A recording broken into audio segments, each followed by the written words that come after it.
Meus amados irmãos e irmãs, que Deus, na sua infinita bondade e misericórdia, nos abençoe. O tema desta noite é: o perdão não isenta o ofensor das consequências. O patriarca Davi, e de igual modo Salomão, já se questionava, através das suas escritas, mais notadamente nos Salmos, por que os ímpios viviam igual ou melhor do que os homens justos. Viviam igual ou melhor do que os homens bons. Era causa de perplexidade à época.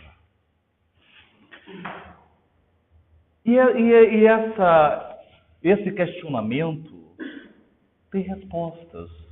Talvez não nesta existência, na próxima.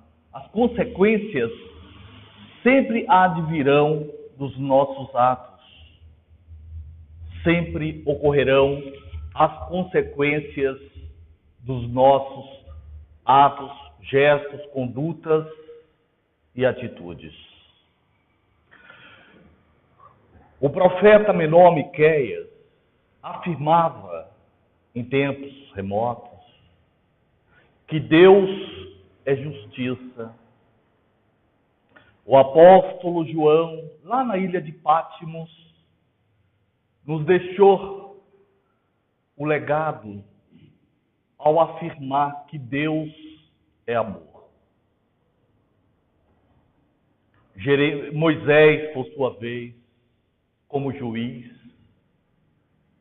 também nos diz, até hoje, porque suas palavras são de validade contemporânea, que Deus não tem o culpado por inocente. E Jeremias, em o livro de Lamentações, proclama que queixa-se, pois, a criatura vivente. Queixe-se cada um de seus próprios atos, embora lá diga na Bíblia, seus próprios pecados. O apóstolo Paulo, em sua carta endereçada aos irmãos da Galácia, ele os advertiu: não vos enganeis, Deus não se permite zombar.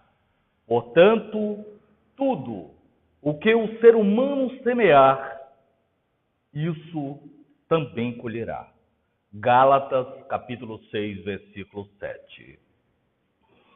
Meus irmãos, ainda que todos nós, diante dos nossos erros, de nossas falhas, alcancemos o perdão de Deus e até mesmo o dos homens, isso, contudo, não nos isenta das consequências dos nossos delitos, das nossas falhas, dos nossos gestos, das nossas atitudes.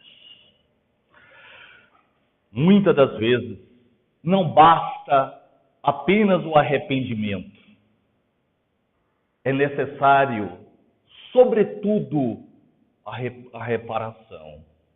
Muitas das vezes, entre o arrependimento pode-se desencadear provas que escolhemos, que é uma faculdade nossa, mas também pode advir como consequência uma expiação pelos nossos crimes, o qual é uma pena imposta. Não veja como crime necessariamente um delito penal.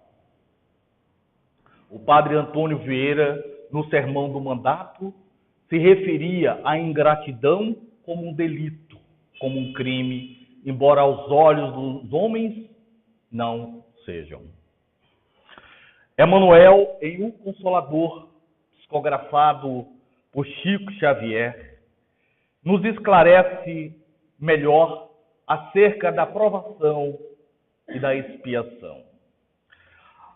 A provação é a luta que ensina ao discípulo rebelde e preguiçoso a estrada do trabalho e da edificação espiritual. A expiação é pena imposta ao malfeitor que comete um crime.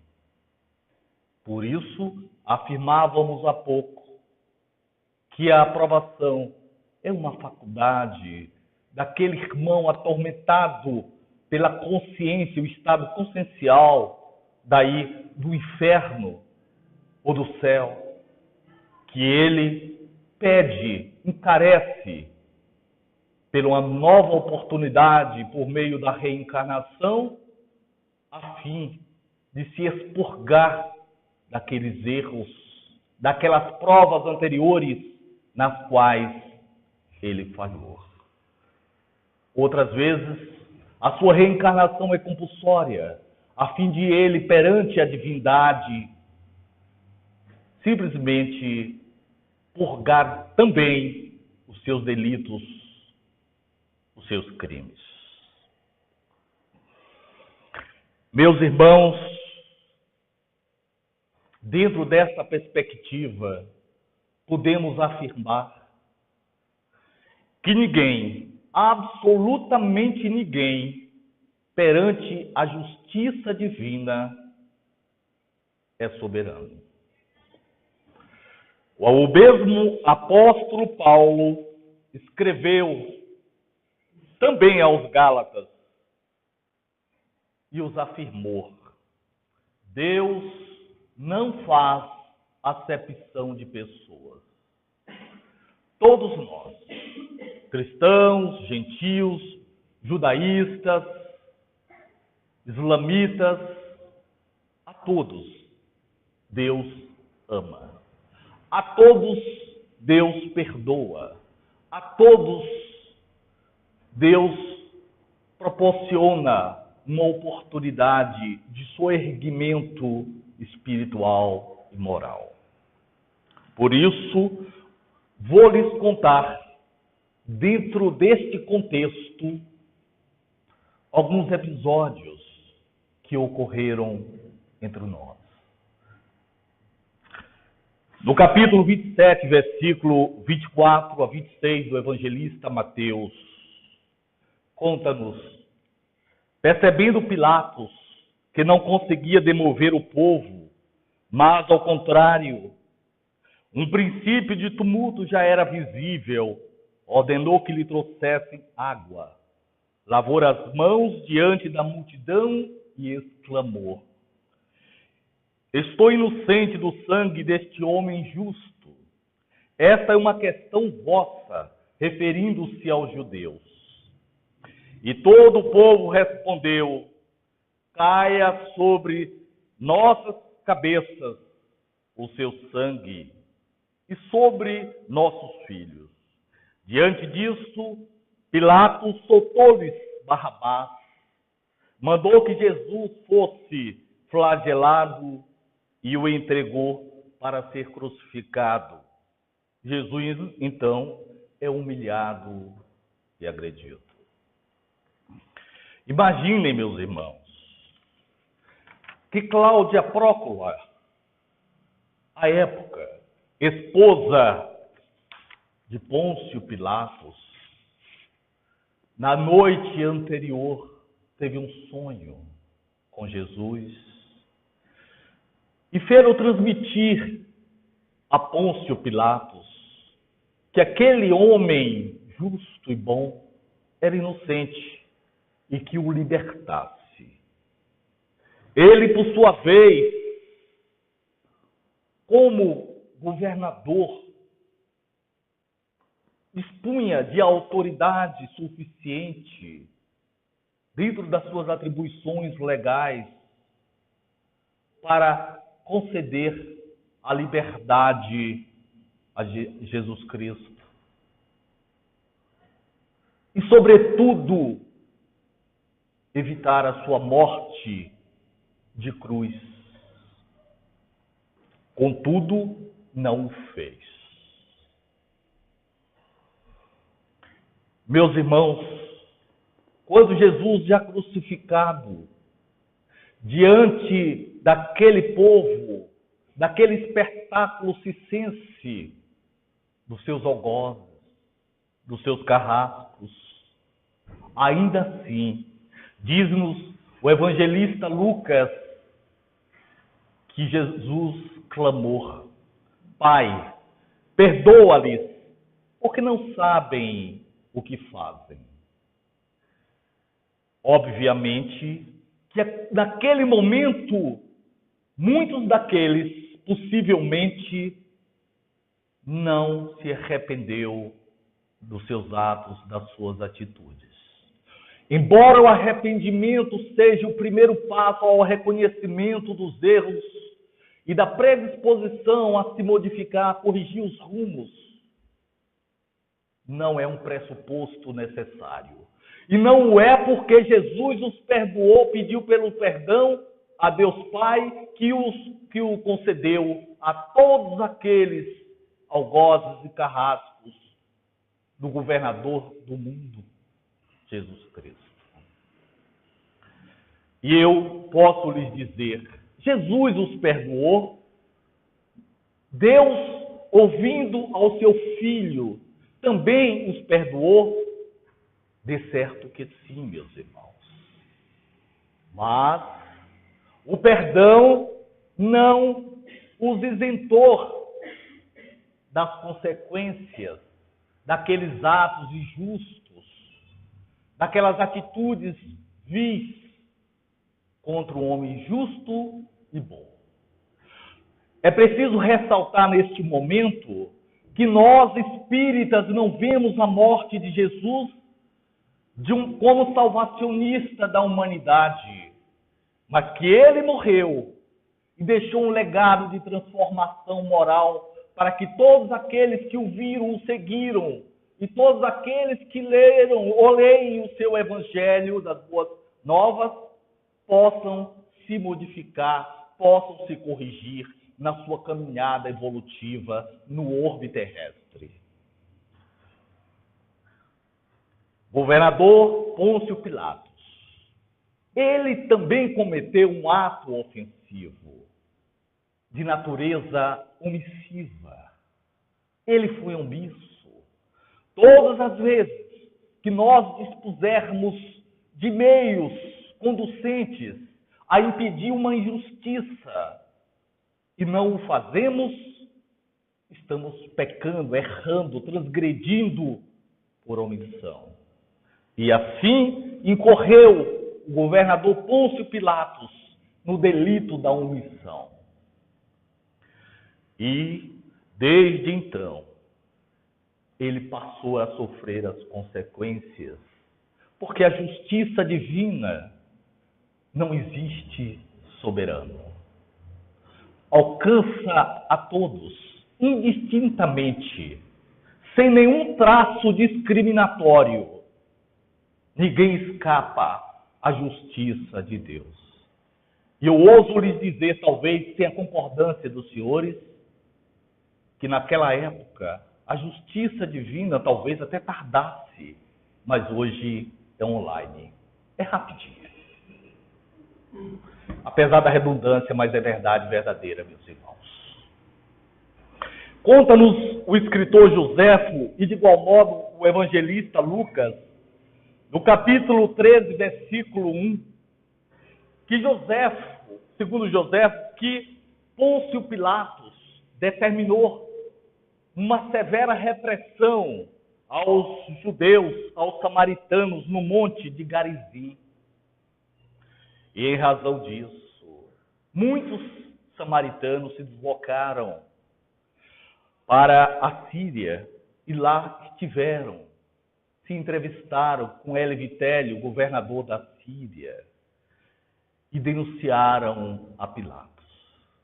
Em razão disso, e apenas por isso, o governador determinou que ele fosse ter com o rei Tibério, o imperador Tibério em Roma. E lá, Pilatos para lá Pilatos se deslocou. Ao chegar em Roma, o imperador Tibério tinha morrido. E aí foi o ápice dos seus problemas, da sua expiação. A época era o imperador Calígula, que tornou-se um ferrenho opositor, adversário, talvez inimigo de Pôncio Pilatos, e o destituiu do governo da Judéia. E ele, desconhecendo que a vida tem altos e baixos, e evidentemente a época não podia saber, que Divaldo Franco nos diz que a cada esquina o destino nos encontra. Sempre temos um encontro inesperado com o destino. E ele foi destituído daquele cargo e não suportou os reveses, as circunstâncias adversas, e desertou dos seus deveres sociais pela porta falsa do suicídio. Isso, segundo Joséfo e Eusébio da Cesareia, em sua história eclesiástica, possivelmente no ano 37 depois de Cristo. Observe, meus irmãos, que o simples ato de lavar as mãos por si só não foi suficiente para isentá-lo das consequências do seu ato ofensivo. A Igreja Católica, em seu credo, que contém 12 artigos de fé, dogma da Igreja Apostólica Católica Romana, até hoje, 21 séculos depois, ainda afirma: padeceu sob o poder de Pôncio Pilatos, foi crucificado, morto e sepultado. Imaginem que até hoje está na memória de todo o povo aquele ato omissivo. Existia entre nós, brasileiros, um escritor chamado Temístocle Cavalcante. E ele dizia, se referindo à órbita penal, que Deus perdoa, mas os homens não esquecem.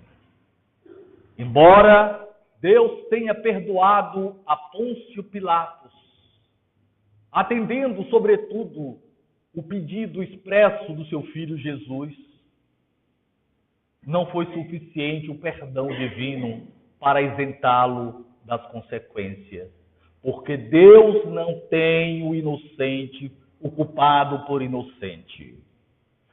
Alguém pode, neste momento, estar se redarguindo. E aquele indivíduo que vai para uma igreja, seja ela protestante, católica, umbanda, o espiritismo, qualquer segmento cristão, e que ele se converte, ele obtém o perdão. Como o arrependimento não é um pressuposto, Deus sempre nos perdoa.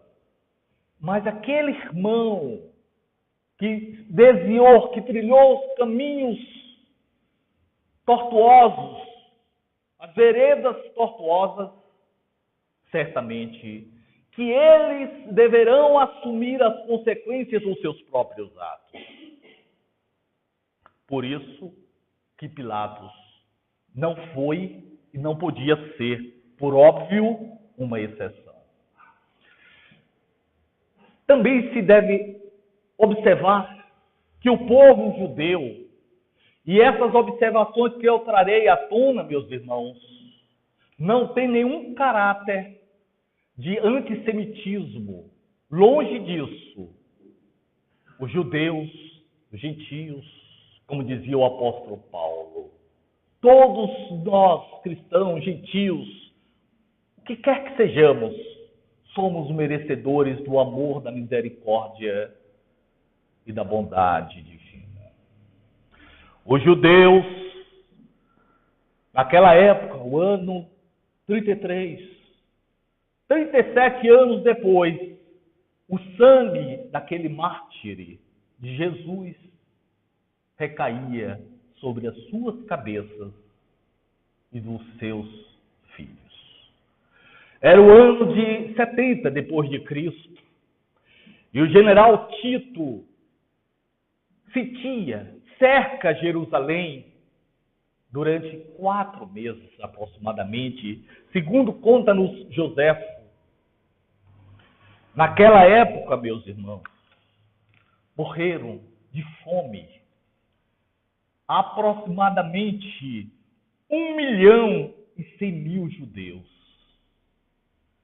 Quando eles se renderam, se capitularam, diz-nos também o Joséfo, que quase todas as árvores das cercanias, das proximidades de Jerusalém, tinham cadáveres dependurados, mortos por enforcamento, uma prática muito comum entre os romanos. Outros judeus foram levados para Roma. Nos anfiteatros serviam como gladiadores para um enfrentamento com feras, com leões, com ursos, com hienas. Outros eram lançados em masmorras, em cadeias e sujeitos, expostos a formigas carnívoras africanas, a hienas, escorpiões e lacraias. Os judeus, alguns afirmam que é uma maldição. A meu ver, não se trata necessariamente de uma maldição, mas de um resgate dos seus próprios atos por expiação. Se observarmos a cronologia dos fatos, desde o ano do ano 70 até os nossos dias, os judeus sofreram e sofrem até hoje as consequências dos seus próprios atos. Alguém pode dizer, existe pena perpétua? Não, meus irmãos. Deus não pune a ninguém. O céu e o inferno não é um local, não é um ponto geográfico, é um estado consciencial, é um estado de consciência. Todos aqueles transgressores das leis de Deus, das leis perfeitas da divindade, um dia terão um encontro com si mesmo e forçosamente terão um diálogo com a sua consciência, onde está escrita ou inscrita as leis de Deus. Se observarmos,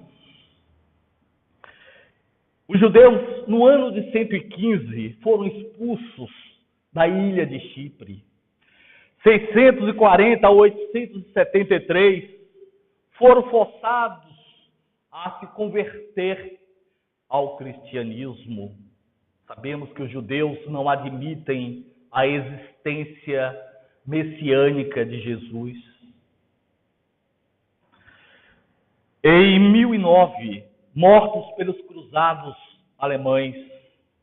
1146 a 1391 são forçados a se converterem mais uma vez ao catolicismo na Espanha.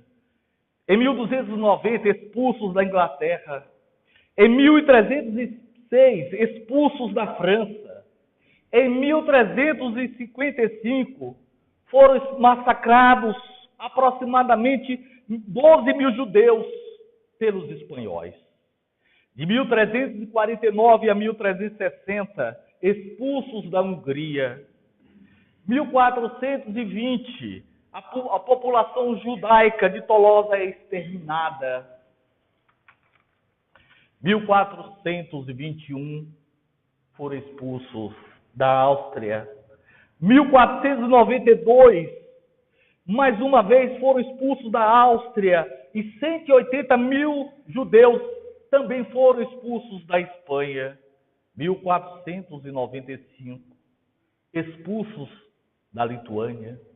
1497, expulso da Sicília e Sardenha.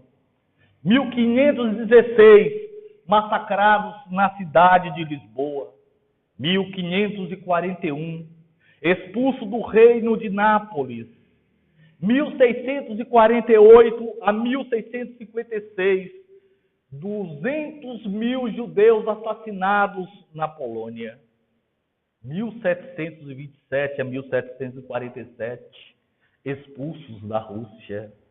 1838, os judeus da cidade de Meshhed, na Pérsia, foram forçados a se converter ao islamismo, abjurando da sua fé judaica.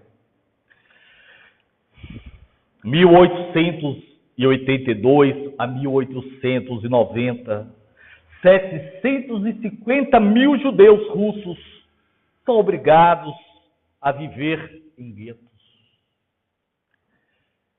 E um dos mais fatídicos episódios na trajetória desse povo errante, 1939 a 1945, a política da solução final do Führer, Adolf Hitler, condenou 6.275.000 judeus à morte nos campos de concentração ou de extermínio.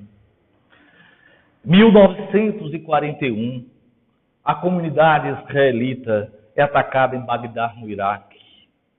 E até hoje, o povo judeu sofre, pelo mundo afora, o antissemitismo. Trata-se então, meus irmãos, de uma maldição? Não. Obviamente, trata-se dos seus próprios erros. Foram milhões dos judeus, durante anos, que afrontaram as transgressões, transgrediram as leis perfeitas, as leis de Deus. Deus os perdoou, mas não os isentou das consequências. No segundo episódio, para lhes mostrar também o quanto a justiça de Deus, a justiça divina é perfeita. O profeta Elias, já em uma outra existência, nem sempre o nosso resgate ocorre em uma determinada existência. Sabemos que temos uma única vida, mas temos múltiplas existências.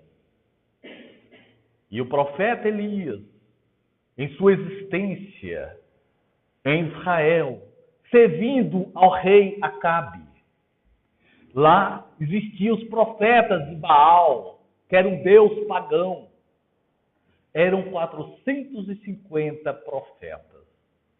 E ele marcou um desafio no Monte Carmelo com os profetas de Baal, para que consumisse os animais que foram postos no altar. E os profetas suplicaram, imploraram a Deus Baal que consumisse aqueles animais ofertados, aquela oferenda. Isso até o meio-dia. Ao entardecer, Elias, por sua vez, pediu que os próprios profetas de Baal jogassem água sobre todos os animais dados em sacrifício. E implorou a Deus.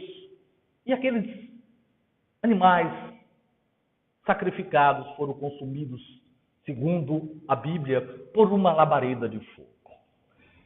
Elias não se conteve, não se contentou. Determinou, então, a prisão dos 450 profetas de Baal. E o pior de tudo, determinou que eles fossem mortos no riacho de Quizon, a fio de espada. Obviamente, meus irmãos, foi Deus que os determinou que matassem aqueles irmãos profetas de Baal? Não. Deus não é homem para que minta.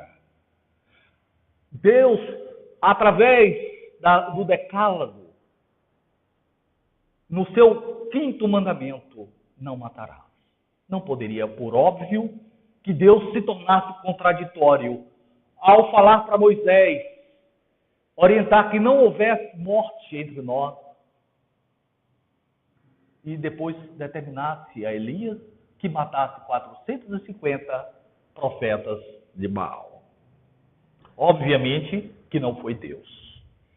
E Elias, naquela existência, morreu. Embora alguns escritores teólogos digam que, a semelhança de Enoque, ele foi trasladado para os céus. Imagine. Embora o próprio apóstolo João diga que o céu, que eu já lhes disse, não é, dentro da nossa concepção, um ponto geográfico. Mas, segundo o apóstolo João, não entra a carne nos céus, mas apenas e tão somente o Espírito. E ele voltou como João Batista e condenava Herodias, que era casada com Filipe, irmão do rei Herodes. E um dia, no palácio, a filha de Herodias dança para o rei e o encanta. E ele determina, como sabemos da história bíblica, que ela o pedisse o que quisesse e o rei, pela força da palavra, pela fé do grau, lhe atenderia.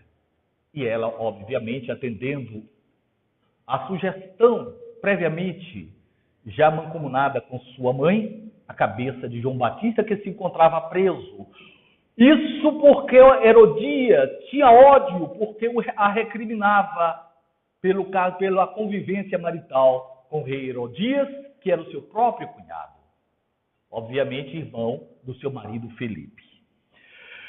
Meus irmãos, João Batista, mais de 5 séculos depois, volta como João Batista e foi decapitado.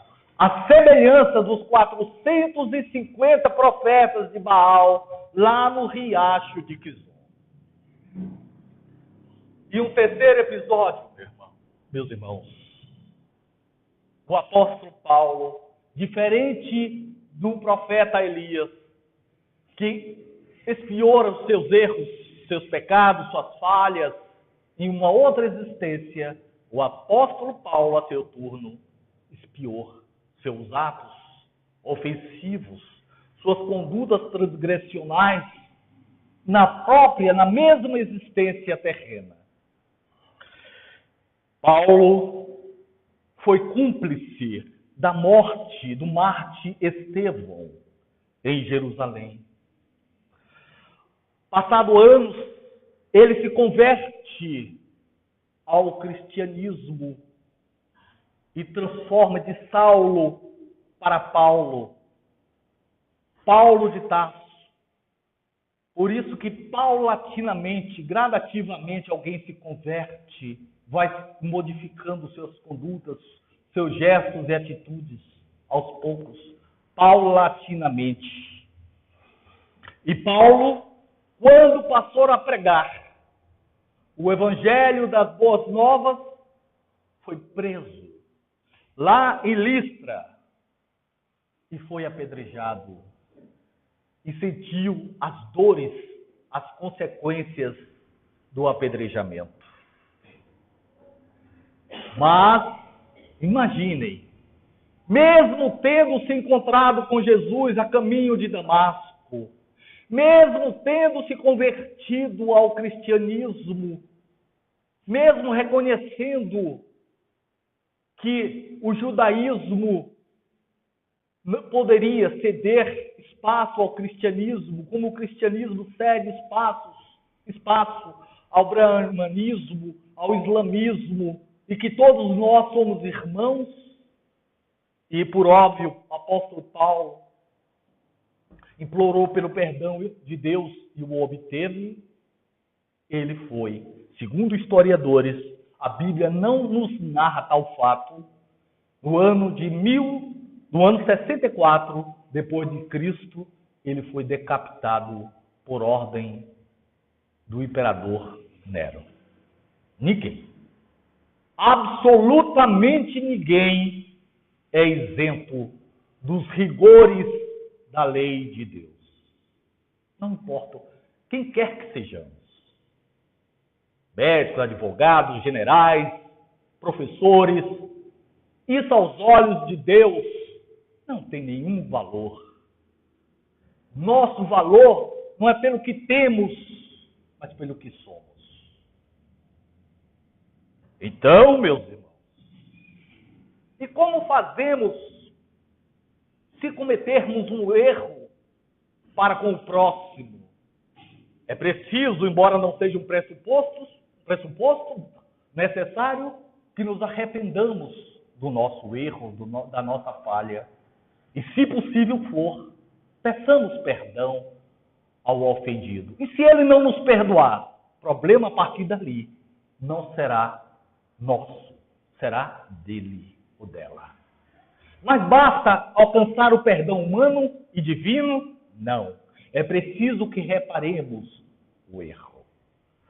Divaldo Franco, evidentemente, agasalhando as orientações das entidades venerandas, diz que o bem que fazemos, anula o mal que praticamos.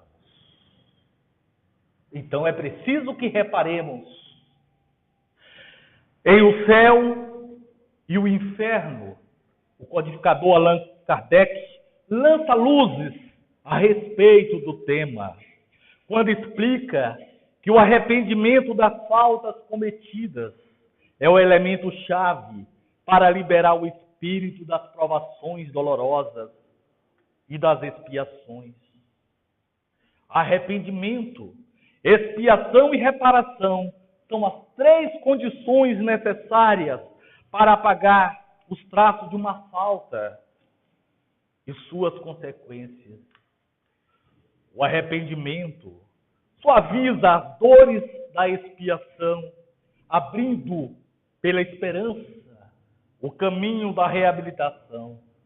Porém, só a reparação pode anular o efeito, destruindo-lhe a causa. As entidades venerandas afirmaram também em O Livro dos Espíritos que a reparação consiste em fazer o bem a quem se havia feito mal. Quem não repara os seus erros nesta vida por fraqueza ou má vontade, achar-se-á numa existência posterior, nem sempre a atual, talvez uma posterior, em contato com as mesmas pessoas a quem prejudicou e em condições voluntariamente escolhidas, no caso da provação, de modo a demonstrar-lhes o seu devotamento e fazer-lhes tanto bem quanto mal lhes tenha feito. Divaldo Franco conta-nos sobre um grande obsessor, o Máscara de Ferro, que o perseguia, que por diversas vezes, por vastas vezes, tentou induzi-lo, levá-lo ao suicídio. Embora saibamos que a última palavra é nossa, não é do espírito obsessor. Não existe arrastamento irresistível. Todos nós podemos resistir ao obsessor através da prece, da confiança absoluta em Deus. Reflitamos, pois, meus irmãos, a semeadura é livre, a colheita, porém, é obrigatória. Esse adágio não existe em nenhum livro espírita, tampouco a Bíblia, embora nós espíritas constantemente falemos isso.